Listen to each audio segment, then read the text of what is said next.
Shana Tova, Shana Tova, Kityantif. I'm Rabbi David Finkelstein of Temple Beth Israel in Waltham, Massachusetts. And it is the first day of Rosh Hashanah, or later, depending on when you're watching this video. The coronavirus pandemic.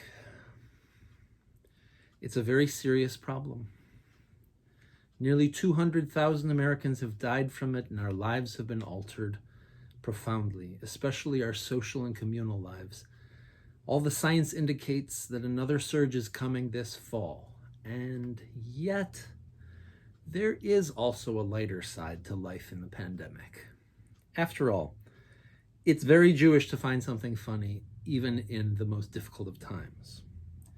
So I'd like to give you a small piece of the lighter side of the pandemic now.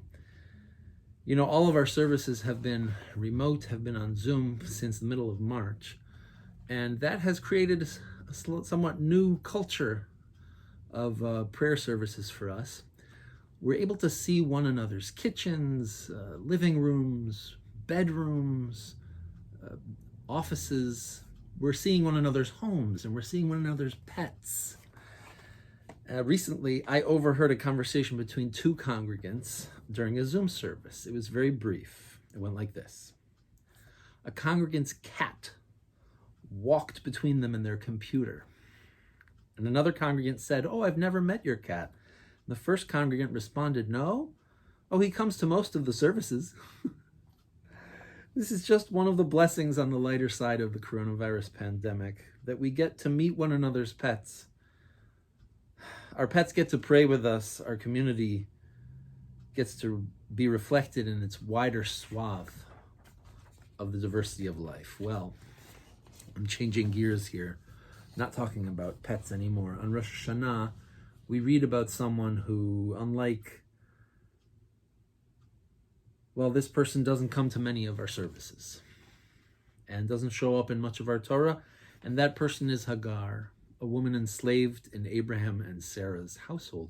Enslaved in Abraham and Sarah's household. The founders of the Jewish people, slaveholders.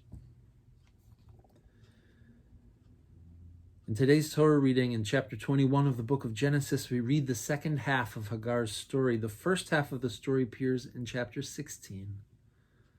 I've been inspired by an essay in this book, Beginning Anew, A Woman's Companion to the High Holy Days, edited by Gail Twersky-Reimer, and by my teacher, Judith Cates. The essay is called Sarah and Hagar, The Heel Prints Upon Their Faces, by Ruth Behar, a Jewish Cuban-American poet, essayist, and anthropologist. Inspired by Ruth Behar's essay, I'm going to tell you the story of the failed relationship between Sarah and Hagar. I'm searching for an answer to these questions. What does Hagar and Sarah's relationship teach us? And how is that teaching related to Rosh Hashanah? What does Hagar's presence in the Torah teach us about our father, Abraham, and our mother, Sarah, the founders of the Jewish people? Before today's Torah reading begins, we learn several important things about Sarah and Hagar that will help us if we keep them in mind. It's a very painful story, so buckle your emotional seatbelts, everyone. When we first meet Sarah and Abraham, nearly the only thing we know about this couple is that they have no children. Then God shows up in the famous Lech Lecha moment. Go from your land, from your birthplace, from your father's household, to the land that I will show you. And there God promises Abraham that he will become a great nation. But soon after, there's a famine in the land, and so Abraham and Sarah travel to Egypt in search of food. There in Egypt, Abraham commits a terrible act. He sells Sarah, his wife, into Pharaoh's harem in an effort to save his own life. Sarah helps him do it. They leave Egypt alive and with their wealth greatly increased, but we can imagine the trauma this journey and Abraham's actions have inflicted on their marriage is irrevocable. More than a decade passes. Sarah is now 75 years old. She still doesn't have any children. Abraham has not become a nation. God's promise is not fulfilled. And that's when we meet Sarah's Egyptian maidservant, her slave Hagar, or Hagar, whom Sarah and Abraham apparently acquired when they were traveling in Egypt. Sarah offers Hagar to Abraham, inviting him to have a child with her. Both her mistress and her master treat her like property, not like a human being. Abraham uses her sexually for reproduction. If Hagar consents to it, we hear nothing of that. We presume she has no choice in the matter. The next thing that happens in the story is very important. Hagar becomes pregnant, and in chapter 16, verse 4, we learn that Hagar loses respect for Sarah. What does it mean? It means that Hagar begins to feel her power in the household on the ascent. No doubt Abraham begins to see Hagar not just as another slave woman in the household.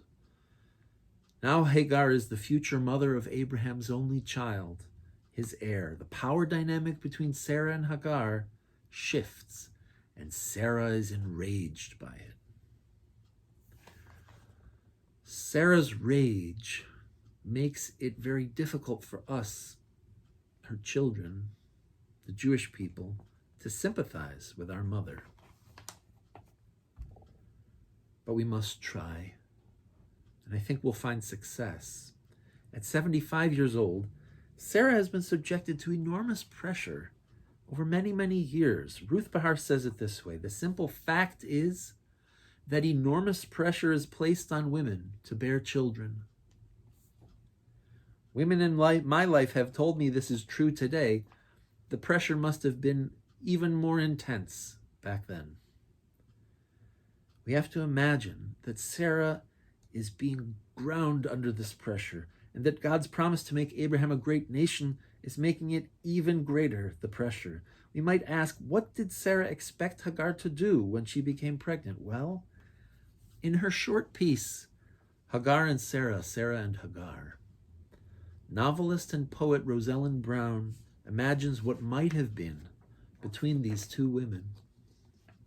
In this alternate version of the story, Sarah weeps openly before Hagar because of her barrenness, and Hagar swears loyalty to Sarah, reassuring her that her child will have two mothers, that Sarah also will be one of Ishmael's mothers. In Brown's piece, when her contractions begin, Hagar takes Sarah's hand and puts it on her belly, asking Sarah to be her birthing partner. It's a beautiful piece that made me cry the first time I read it.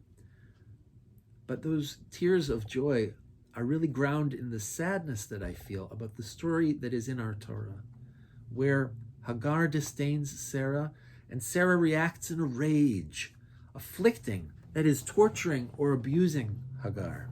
Hagar runs into the desert wilderness where she meets God, who reassures her and who strangely insists that she must go back to Sarah and to Abraham, which she does. Okay, friends, now we've arrived at our Torah reading for today, Rosh Hashanah. Genesis chapter 21. Sarah finally, miraculously, becomes pregnant. Isaac is born. Abraham circumcises him on the 8th day of his life. Miraculously, at the age of 90, Sarah nurses Isaac until he is ready to be weaned, and Abraham hosts a feast in honor of that weaning. Isaac is now a preschooler, maybe 3 or 4 years old. Ishmael, on the other hand, is now 18 or thereabouts. So he's in his senior year of high school. And Sarah sees Ishmael playing with his much younger brother. She doesn't like what she sees. She tells Abraham to drive Ishmael and Hagar, whose names are never used in this chapter, out of the house forever. God voices God's approval of Sarah's initiative, and though he hesitates, Abraham complies. Abraham sends his firstborn and the boy's mother, Hagar, out into the wilderness with only a bit of bread and water. When we are trying to understand Hagar, we see her pain to some extent. We see her humiliation, vulnerability, her voicelessness, her lack of freedom, and her exile. If we want to understand her better, though, one of the best places to turn is to African American interpretations of this story. Ruth Behar says, African American readers have lovingly claimed Hagar as their own, made her a foremother, taken pride in her struggle, formed spiritual churches in her name, and led the way in creative appropriations of her story. The African American writer Richard Wright, famous for his groundbreaking novel Native Son, referred to the African American family as Hagar's children, or Hagar's children. Behar quotes the African American womanist theologian Dolores S. Williams. Williams says, like Hagar and her child Ishmael, African American female slaves and their children after slavery were expelled from the homes of many slaveholders and given no resources for survival. Hagar, like many women throughout African American women's history, was a single parent, but she had serious personal and salvific encounters with God, that is, encounters in which God saved her. Encounters that aided Hagar in the survival struggle of herself and her son. Behar and Williams point out that Hagar isn't just a victim.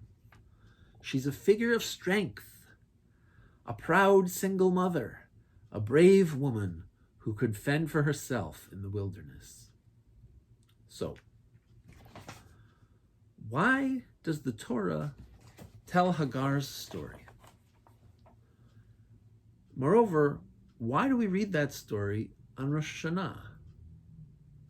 And what can we learn from this failed relationship, this failed friendship or sisterhood between Sarah and Hagar? The biblical story of Hagar is inextricably tied to Sarah. Once Hagar achieves independence from Sarah, the Torah never mentions Hagar again. Their failed relationship is a lesson to us on Rosh Hashanah. Don't we all have some relationships that we might call failing? Relationships where love, respect, and support have all but disappeared from the scene?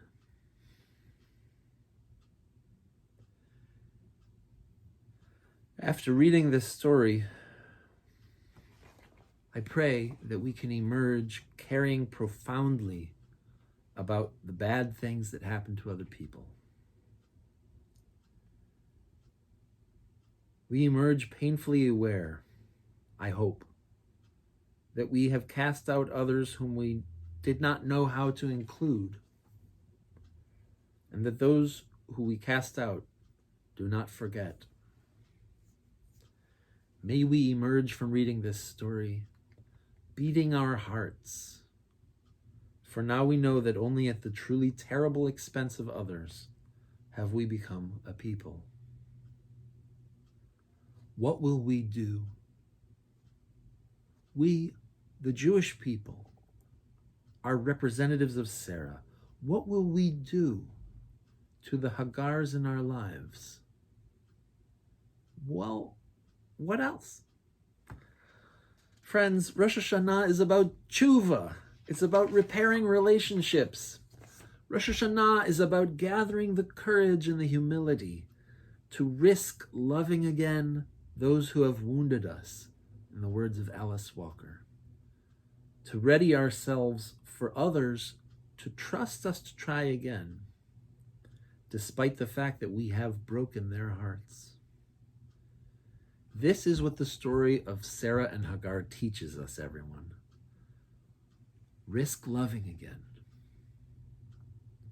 Prepare to be trusted again. On the individual level, on the communal level, on the national and the international level. All levels.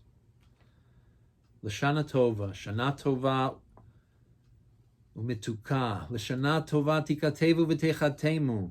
Good Yantif, may we all be inscribed for a year of loving and being trusted by others. again.